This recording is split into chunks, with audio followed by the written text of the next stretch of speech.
The SpaceX IPO is just around the corner, and with it Starlink is increasingly coming into focus. Today I have brought you a particularly important stock for Starlink, without which the entire technology would basically not work, and that is Filtronic.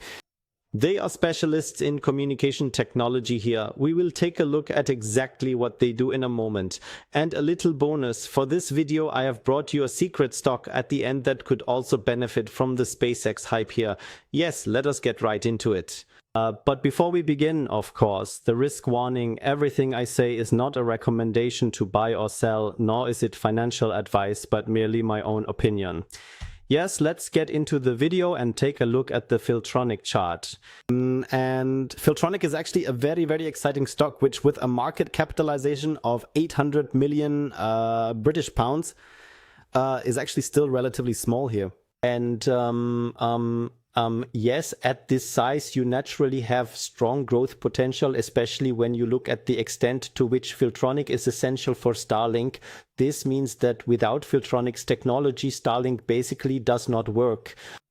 And I actually see quite good chances here that the stock can continue to perform well, even though it already has a relatively high price-earnings ratio, simply because we are now getting a certain hype in the market with the SpaceX IPO. We see it in many stocks, including the stock that I will bring to you at the end, which look very, very interesting from a technical chart perspective. From a technical analysis perspective, the stock still looks very, very good. Yes, we are in a very, very strong bull market, and we have broken out on the weekly chart as well, and the trend is clearly pointing upward. And fundamentally, I would say that the stock is still speculatively interesting here, but you have to keep in mind that once the SpaceX IPO is through, once it has taken place, that a bit of sell the news could potentially trigger a sell-off here. Now let's get to the question of what Filtronic actually does. And that is the interesting part behind it, because without Filtronic, the communication from the Starlink satellites, meaning them bringing the internet to Earth through the clouds and through the atmosphere, would not even work. And that is why they are positioned quite well, because they are in a way essential or irreplaceable for Starlink and can therefore profit from future growth. If you look at the growth at Starlink, you can clearly see that from December 2023 to February 2026, the number of Starlink users, the active users, has increased about 5-fold. And that is a very, very strong growth. That also speaks to the fact that the demand for internet in rural zones, so away from civilization, let's call it, has become incredibly important. And Filtronic is not just working in this area, but they also have other business sectors. The defense sector in particular is very interesting, as is aerospace.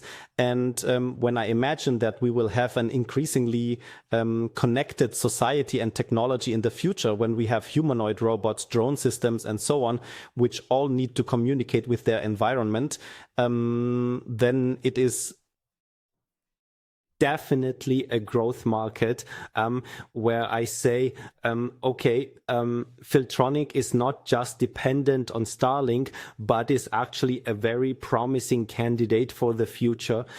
Even if you look at the stock here in the short term, there is certainly a certain risk, because of course you have a correspondingly high valuation.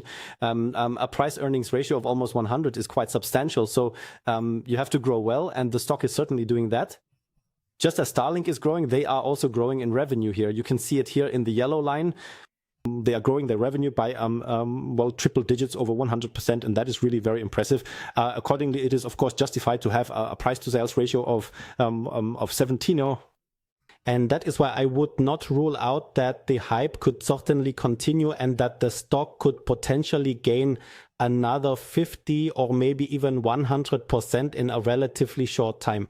Although that would actually be a bit like a flagpole pattern, which could certainly become a bit concerning. That means speculatively the stock is interesting, and I have also bought it for my speculative portfolio. That means speculatively with a somewhat smaller stake than if I were to buy a Tesla stock, for example. But fundamentally, as I said, I find the technology exciting. You have, yes, the customers are practically dependent on Filtronic, and I generally like that when I want to invest in stocks like this. Yes, otherwise, let's take a look at what the financial figures look like so we can get a bit of an overview. And here we can see quite clearly that revenue has risen significantly in recent years. Driven by Starlink, of course, that's clear. You can see it, a small dip in revenue. But since SpaceX is now going public, capital is being raised, which is, of course, also being used to finance growth in space travel and Starlink. Filtronic should also indirectly benefit from this in the long term. Let's take a look at what else that is, and that is of course also important for such small companies. We have a market capitalization of $800 million, and it is especially important to look at the debt here as well. And if we take a look at the debt, we see the company is basically, well, you could say debt-free. Minimal debt in relation to the cash on the balance sheet. It is clearly better. So the red debt bar is more than justifiable. Yes, as I said, the stock has performed very, very well. That is clear. In just over 3 years, it has gained nearly 3,000%. But it is actually also, as I said, a very, very exciting technology. And I am invested with a little, I do not want to say play money, but when you invest speculatively, it is more or less that. So let us now come to the stock that I have brought along for you as a little bonus today for this video. And that is the stock of Velo 3D. And Velo 3D looks, in my opinion, extremely interesting, especially from a technical analysis perspective. We see here on one hand this very, very strong downward trend, which we now seem to have nicely broken through on the weekly chart with a nice breakout. We had this resistance zone here, basically more or less a nice cup and handle formation or a saucer formation, if you want to draw it like this, which is textbook style, currently breaking out upwards with a decent amount of buying volume. And actually, from a technical chart perspective, it is a very, very promising stock to generate decent performance in a relatively short time, at least good double-digit, if not perhaps triple-digit gains in the coming weeks. That is why I brought it along for you as a little bonus. What does Velo 3D actually do? You can almost guess it from the name. Yes, they make 3D printed metal parts for the aerospace industry. And because we are seeing a certain boom in the space industry right now, with more and more being invested here, such suppliers naturally benefit extremely from this market. And that is why I have brought this stock to you. I have also bought the stock for my portfolio, and I'm quite confident that it will make a decent jump in a relatively short time once it has broken out upwards in a sustainable way. Let's take a look at what the financial data has to say here. Yes, we have a market capitalization of about $800 million US, so similar to Filtronic. We also have revenue here that still leaves a bit to be desired, but that just doesn't yet reflect the hype and the investment interest in space travel that we should be seeing now. And if we also take a look, the debt ratio is also basically very, very good. Yes, there are no concerns at all. And if we look at the forecast, then I am very, very curious to see how the next quarterly figures will turn out. Looking ahead in terms of revenue, it looks like they will manage a decent jump from $45 million to $65 million by 2026.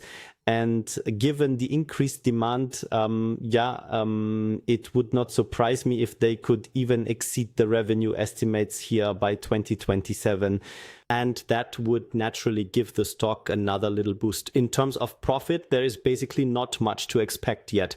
More or less, they are breaking even here, but the profit zone should then be reached from a long-term perspective by 2028. That is at least what the trend looks like, but what the chart implies here is basically this. Yes, this shift in the interest of the market, that a higher demand is coming in here, and that I believe is currently being priced into the stock. That is why I find it so exciting. I hope you enjoyed the video. Feel free to leave a thumbs up and also subscribe if you liked it a lot. That would make me very happy and support the channel. And then I hope to see you again in one of the next videos. Feel free to check out one of the videos that are suggested to you here.